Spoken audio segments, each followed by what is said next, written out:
Предприятие Красночитайского района активно перенимает успешные практики в животноводстве. Но это отнюдь не ради следования мировым трендам. Таким образом, агрофирма пытается компенсировать отсутствие рабочих рук на селе. Ведь не секрет, что молодежь неохотно идет работать на ферму, а те люди, которые сейчас задействованы на предприятии, в скором времени готовятся уйти на заслуженный отдых. Моя коллега Вероника Павлова узнала, какие еще идеи внедряют на сельхозпредприятия, чтобы не испытывать кадровый голод. В ближайшее время на сельхозпредприятии Коминтерн на пенсию собираются уйти сразу 5 механизаторов. Чем будут восполнять пробелы? Руководство агрофирмы решило, ждать помощи извне бесполезно. Из ситуации нужно выкручиваться самостоятельно. Принялись внедрять на предприятии новые технологии. Только в этом году раскошелились на технику аж на целых 70 миллионов рублей.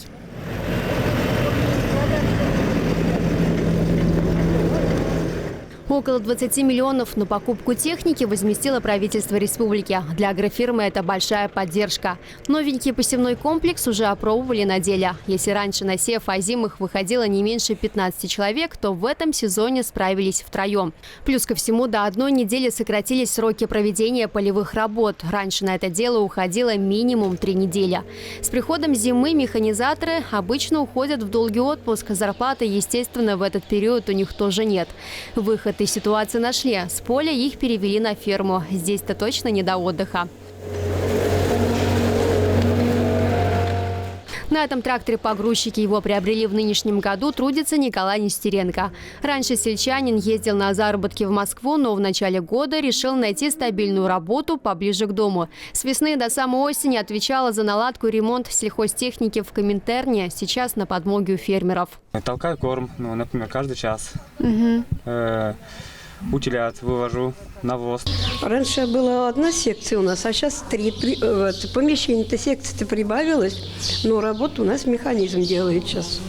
Вот трактор у нас очень хорошо. Многие считают, что работать в сельском хозяйстве сегодня тяжело, но на этом предприятии доказывают обратное. Например, раньше всю обременительную работу выполняли телятницы. Им приходилось поднимать вот эти тяжеленные конструкции, чтобы вычистить участок. Теперь всю эту работу доверили технике. А телятницам остается лишь следить за тем, чтобы животные вовремя были накормлены, напоены и не мерзли. По-новому здесь начали ухаживать за новорожденными. Экспериментируют с так называемым холодным методом выращивания телят. Для этого соорудили открытое помещение, привычных стен здесь нет. Расставили пластмассовые домики. У каждого теленка свое индивидуальное жилье. Вновь прибывших снабжают специальными жилетками. Нынешней зимой без них точно не обойтись.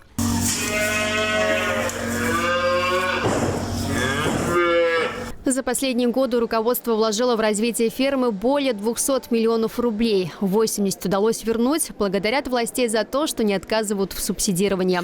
Господдержка помогла внедрить самые передовые технологии. Поставили карусель, так называют оборудование для дойки. Обслужить около 700 коров теперь для работников не проблема. С этой задачей вполне могут справиться 2 доярки. Раньше их было в 5 раз больше. Ручной работы на предприятии стало меньше, отразилось это и на зарплате. Она выросла. Сотрудники получают не меньше 35 тысяч рублей. В санаторно-курортное лечение отправляем за счет предприятия. Некоторые не хотят, силком заставляем, надо ехать отдыхать, улучшить свое здоровье. Даже в больнице республики отправляем за счет предприятий. Сейчас на предприятии всего одна свободная вакансия, нуждаются в ветеринаре. В остальном рабочих рук хватает, но в будущем здесь планируют увеличить поголовье скота, тогда-то и понадобятся люди. Руководитель агрофирмы Альбина Новикова убеждена, чтобы молодежь оставалась на селе, у них должна быть перспектива развития. И только строительством новых школ, клубов и ФАПов ее не достичь. Нужна интересная работа, где разбираться в новых технологиях придется и деньгами не обидят. За этим будущее. Вероника Павлова, Дмитрий Макаров, Вести Чуваша.